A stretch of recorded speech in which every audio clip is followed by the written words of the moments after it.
the global corporate stage. I am your host, Lovely Marshall, and we have a powerhouse today. As you all know, a powerhouse is somebody who is dynamic, effective, and unstoppable in achieving success. In this person, Kevin Turner, he truly is a corporate inspiration. He has transitioned his career from being in youth detention, empowering our youth, to a correctional officer with over 20 years in the state of Texas. Hello, hello. How are you doing this morning? Wonderful, wonderful. First of all, thank you for having me. I'm excited to be here. And Powerhouse, indeed, that's what you are, and I appreciate the opportunity. Yes, yes. So could you please just give people an overview? I know one of the most asked questions that people want to know, like, how do you even get started? So give us a background, like, how did it go to this? You know what? The better question is, what was it that you wanted to do when you were a kid versus what you ended up doing? I think that that'll give the people a better understanding of like how did you get on this journey. Let's take it away. Man, first and foremost, I wanted to be an NBA basketball player, right? I'm a young kid. I have asthma. I have this breathing condition. I'm the youngest of four boys. All four of us graduated from the same high school. All four of us played football, basketball, and baseball. And so having difficulty with self-image became my crutch. And after basketball, a short stint in college, I ended up working at a juvenile detention center and a day treatment counseling center for youth for 8 years. And that is where I found my love for impact and helping people elevate and pursue their higher potential. Wow, wow, wow. That is a big shift. For me, mine was to be a nurse. And then I also wanted to help her horses because I got to see horses. So wow, to go from saying, hey, I want to be basketball player. And I love how you said that, like, hey, I had asthma, I had a few things going on in my life, so it impacted what I ended up doing. I think that that is so, so incredible. So please let us know, how do you reinvent yourself when, hey, I have asthma, I have these various things? Because a lot of people are dealing with that. Like, how do I go from what I wanted to do versus what life dealt with me and still have that purpose driven career?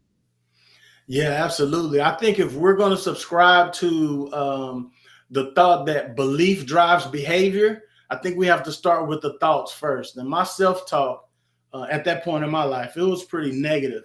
And in transitioning from working in a juvenile detention center to corrections, I just had to believe that I was on the right path for my life and really try to stay focused on who I was and who I was becoming, because that is truly the joy of pursuit. It's always about evolving and becoming better and in the vision that you have set for you and for your own life. Yeah, I love that. I love that. So typically, I ask people, how would you describe the day to day? But the most asked question that people are wanting to know is like, how do you maintain that? These are individuals, especially when it's their youth, they committed a crime. And I think we all have done something that didn't necessarily place us in the place, thank God for that. But we've done some things. I remember I took I took some candy from the store. You know how the candy is at the aisles where it's open and you can take some. So I took some gum. Oh, my mama. Oh, she beat me so bad.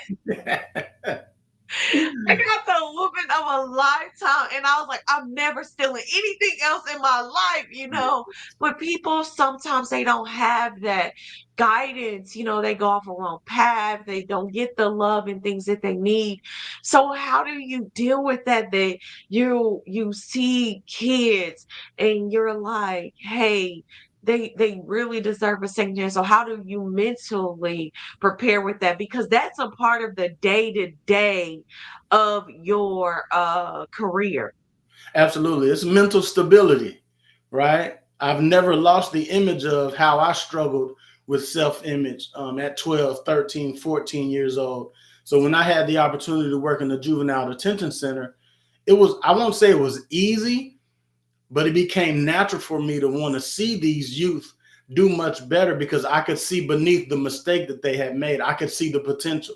I could see who they could become. And so just through affirmation, it's difficult to lead people we're not connected to, right? And so building those relationships, making sure we have a strong rapport, and then give them belief that they can become anything that they choose to and just never give up and give in.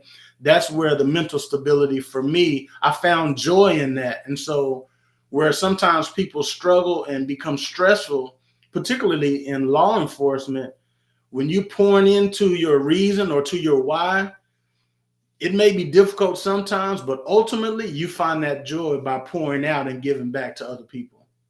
Wow, wow. Thank you so much for that. And I love what he said. So for those of you all who are just joining in, welcome, welcome, welcome. We have a powerhouse here, a corporate inspiration who really dig deep into number one, keeping our streets and things safe. Number two, empowering to those who did the mistakes and being able to say, like, you don't have to be defined by this mistake. I think for me, what I really enjoyed is to say that he was sharing his story and we were in a line, y'all. You never know the people who we said that you could be connected to. We were just in a line getting some food and he was telling me a story. I was like, wait, you did what?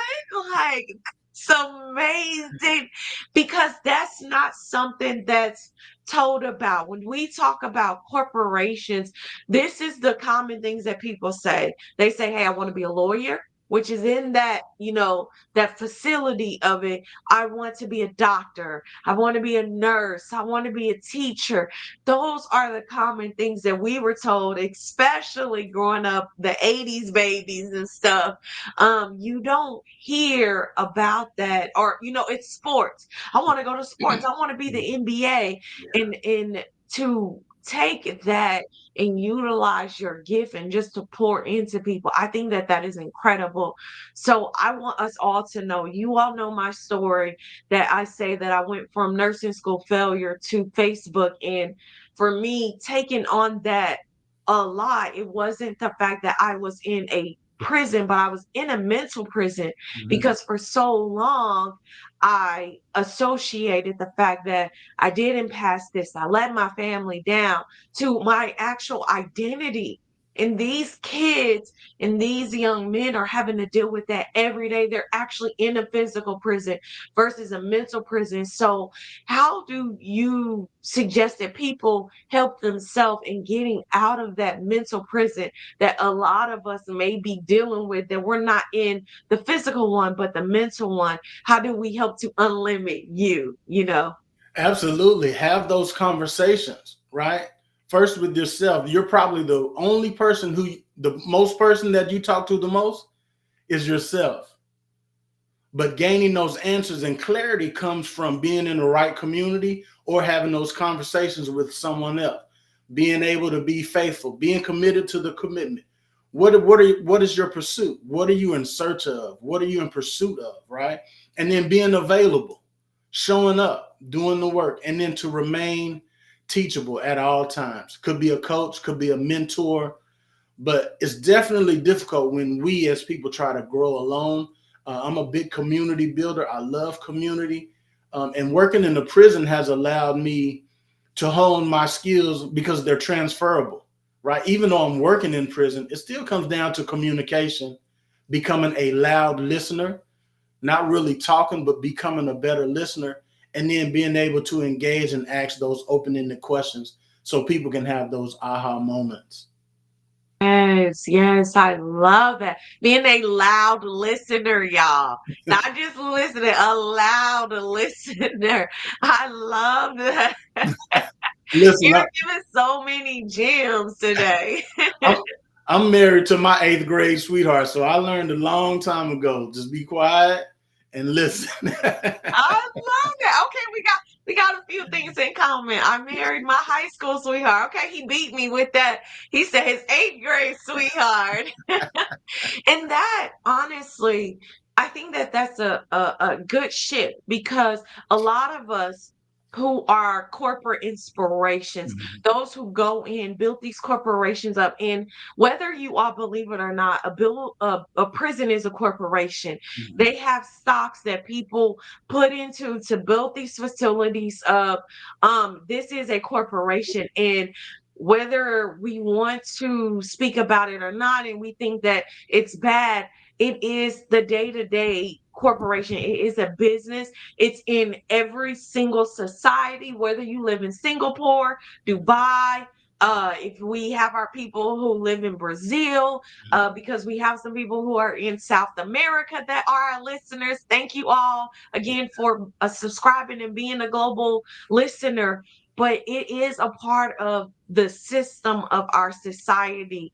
Prisons are a part of the corporations that we build, and having your spouse, that is something that I know even my husband, when I was traveling for Facebook or when I was traveling for Cigna, he's like, "Are you okay? Make sure that Uber driver, has it." And so you are in a prison daily and you are a nice guy, you're smiling. People may want to try to take advantage of that. So how do you cultivate being a corporate inspiration and keeping that sanction of the marriage to not bring home those stressors? It was one of the fatal mistakes that I made and that I didn't realize until I transitioned from corrections because, it's cliche not to bring your work home. And with it being prison, I very rarely shared. My wife's going to look at this and she's going to say, I didn't know about that. But I thought that I was protecting her or protecting my family by not sharing my journey. Maybe not so much the day to day operations, but I very rarely shared any of my career with my family because my thinking was I was protecting them and I don't want them to really know. But my wife went to a graduation. I was working for an organization, Prison Fellowship, and I had an academy and they were getting ready to graduate. It was 48 men graduating. And my wife was bugging me for years to come into prison just to see what it was like. And I wouldn't allow her. And I allowed her to come and she had a phenomenal time on the way home. I said, so what do you think about graduation? And my wife told me, she said, this is one of the greatest graduations that I've ever been to because my wife works in corporate. She's in IT. And she said this lovely. She said, it's interesting how these people that are incarcerated are mentally free, yet physically locked up. And here I am in the corporate world where we're physically free. And a lot of times we get mentally locked up. And that just inspired me to continue going because in prison, you have the paramilitary structure, right? So you have correctional officer one here in the state of Texas. Then you have 5 levels. Then you have sergeant, lieutenant, captain, major, assistant warden, and warden as you climb the career ladder, right? And so I didn't share that with my family enough. And that's what she shared with me after the graduation. This is so amazing. Congratulations. And we just literally talked about that, how too many of us, we are free physically, but we're trapped mentally. And how do we break free from that? It is so empowering to hear that and to see that. And kudos to you. You said 48 men, and this is one of the graduations. This isn't even just all of them. So I think that that is incredible that you all don't just have to go to work. By being a corporate inspiration, you can build new programs and create new communities that had never been done before to free you all yourself. And I just want to celebrate you for doing that, for the impact that you had on the community. Like you say, you are a community builder. And by you helping these young men graduate, it helps to not make those same mistakes, because oftentimes you get put into that pressure. I know for us, it's like, hey, I go back to doing the same thing. I told myself, block these people, do that, but you get comfortable, you get around them again, and then you start doing the same thing over and over and over again. But with you having a community, when you have a community of people, you don't want to do the same things. Like, I'm seeing more of your posts, so I'm celebrating more people like you. I'm not celebrating those people who are doing old things. I'm connecting with more speakers and building, my life a bit differently, but because I have that community. So thank you for seeing that vision. That's what a corporate inspiration is. And I love how you were able to do that. Absolutely. I mean, just here in the United States alone, I would encourage those around the world in different countries just to look up these statistics in your country. Here in the US, we have more than 2 million people incarcerated. And of those 2 million people, almost 2.4, 2.5 children have at least one incarcerated parent, right? And so I'm not here to be judge and execution. I'm here because these people, 95% of those people will return to our communities. And so we want them to return better than when they left. And even out in the corporate world, most people that are incarcerated, they become better employee or best employees because they have something they're hungry to pursue. And so I have a bachelor's degree in biblical studies and leadership. And then as I became a sergeant of corrections in the correctional field, that began my career ladder to move higher and to move upward. But I knew exactly what I wanted to do and how could I now turn around and give back to the youth in our public schools, to the youth in the detention centers, and then have an opportunity to go back in prison and speak and help other people expand their possibilities. I love that. So you were a sergeant. You weren't just a correctional officer. That is amazing. Wow, wow, wow. And you stated something so powerful, that it's not just the people in the prison that are impacted. It's the children too. It's the spouses if they're married. It's the mother and the father saying, hey, this is my child who is in this prison system. So as a community, we are impacted by the decisions that these people make, and you do want them to come back. I do want to pivot. This is so incredible, you all. Like, if you all have been attending and watching a lot of my podcasts, I've never been this so off the cuff, but I'm really just blown away by his story. And you said that when people get a corporate job, Mhm. and I hope that all of the people, from the startups that are businesses all the way up to the Fortune 100s, Fortune 500s, that you listen to this, because these people are much hungrier. They want to be able to have a chance to prove that they could be able to make it.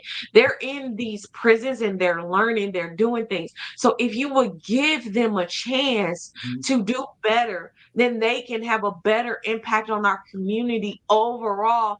And they might be the differences that you need. So when you think about DEI, it's not just the different backgrounds, the men versus women.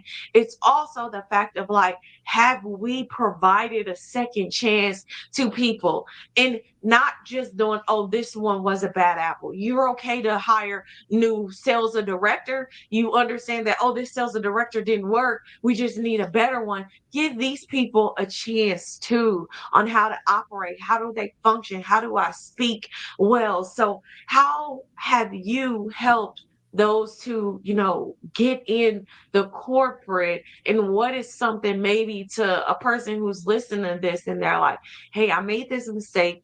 They always, bring this up. Mhm. What are skills maybe that I need to get in order to help me to move forward?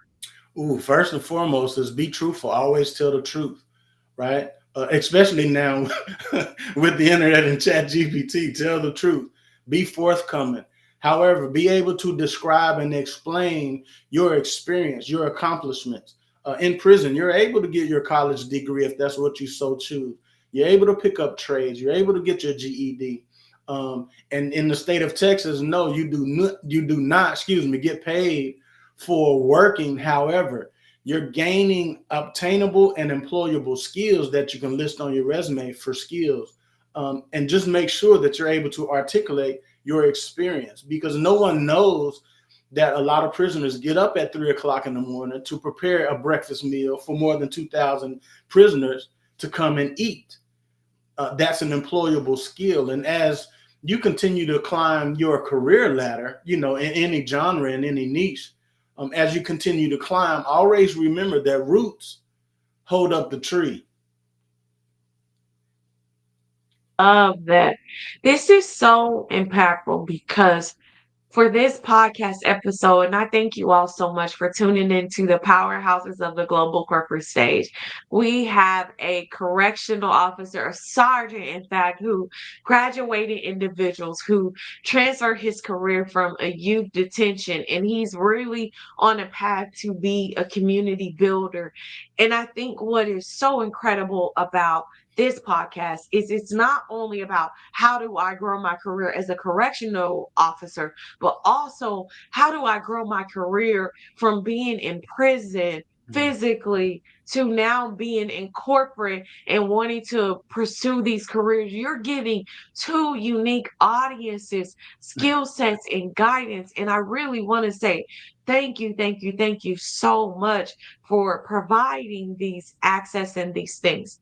So one of the questions that I do ask all of my guests is, what is a quote that helps you? What is something that you live by, your mantra that you've been able to use to move you forward?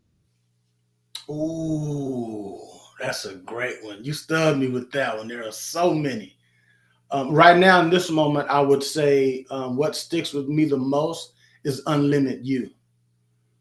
You were created on purpose, for a purpose, and with a purpose, and just to unlimit you. I just created some curriculum called the Plan for Return curriculum for students and youth in detention centers. So educators, organizations, it's imperative that we unlimit ourselves so that we can in turn turn around and help someone else. Thank you for that. In my quote for today that I love, it's no amount of guilt can change the past, and Mm. no amount of anxiety can change the future. So we all make mistakes. All of us being corporate inspiration, I remember, oh my gosh, I made a huge mistake on a project and sent it out. It wasn't ready. And just, oh, what are they gonna do? What are they gonna do?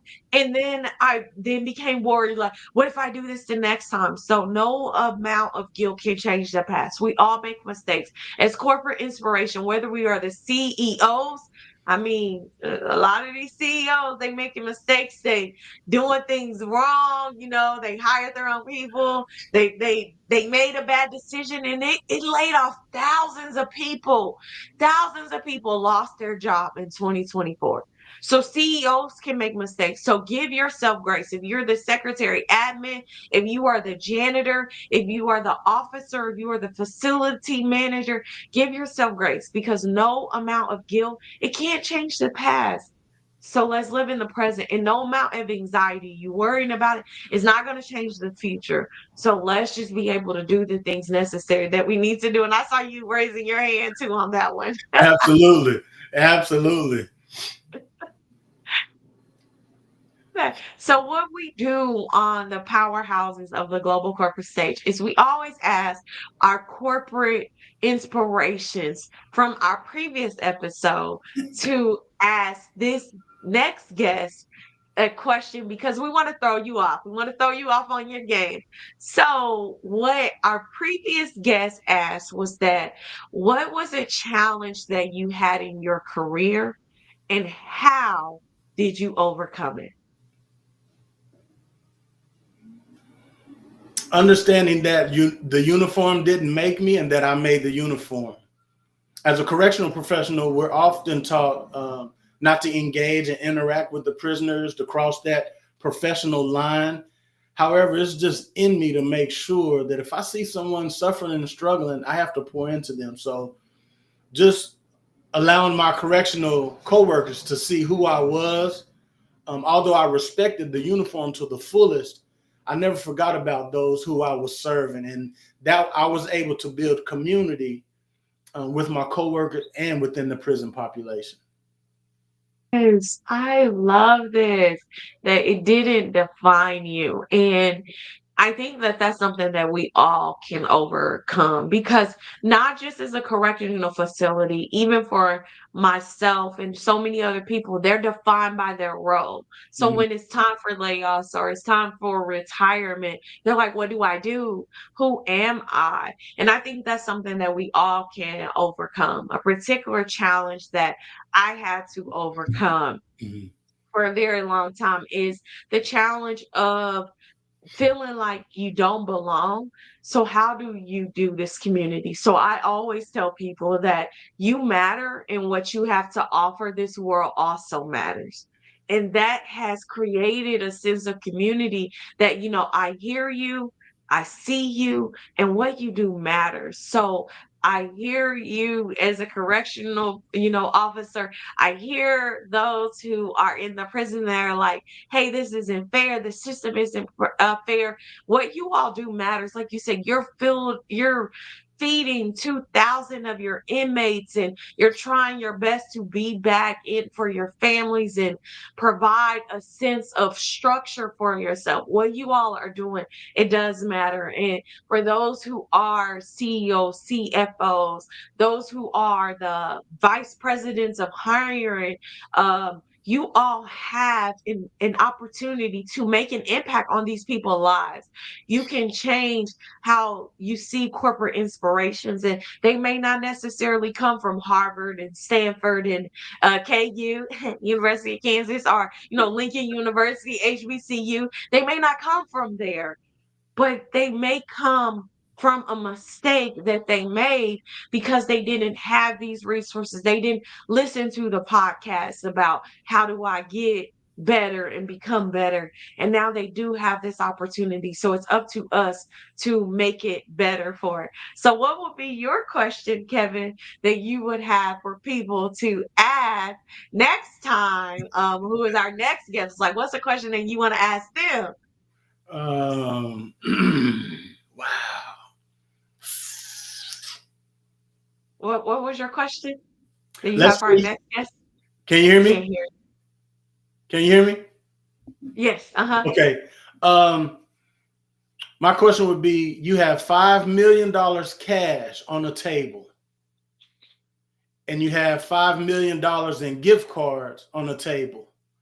Which do you choose, success or significance?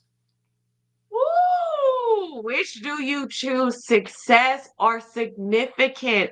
What do you all choose? Do you all choose the cash of the success or the gift cards of significance? I cannot wait to have this question answered. Oh, that was a good one. Listen, every single time somebody asks the question, I'm like, ooh, I can't wait to hear this. This is so good. And it leads to suspense because it then makes people want to know, like, tune into the next episode, like, how will we answer this question? So Kevin, I really want to thank you again for being a corporate inspiration. How can people be able to connect with you? How can people learn more about your impact of being a community builder for not just Houston but the entire ward? Right here on LinkedIn. This is my platform. I'm continuing to build and adding more things. I'm adding my curriculum soon. And right here on LinkedIn would be the best place. If you DM me, don't be surprised if I ask or give you my number. I'm a relational person, and I know oftentimes we're transactional, but I'm a relational person. So reach out right here on LinkedIn. I'm Kevin Turner TV on all other social platforms, but LinkedIn is my go-to platform right now. I love it. Kevin Turner TV, guys. You heard it here first from being a youth correctional officer to a correctional officer, a sergeant in the state of Texas, to actually being a community builder. He is Unlimited You. That is his hashtag, and he really is unlimited all of us around the globe. Thank you all so much for tuning in. I am your host, Lovely Marshall, the accelerator for Powerhouses. I'm excited to bring you all on this powerhouse journey on how you all can be corporate inspiration, those who are those powerhouses. Really just welcoming you all on my journey.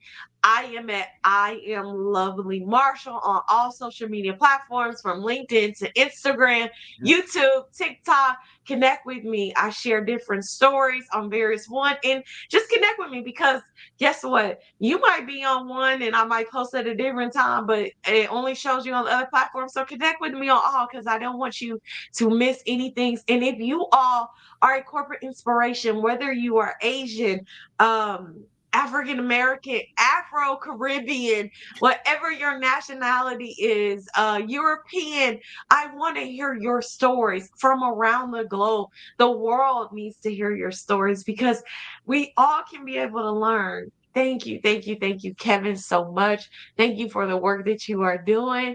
And tune in next time to how we're going to answer this question of, does someone choose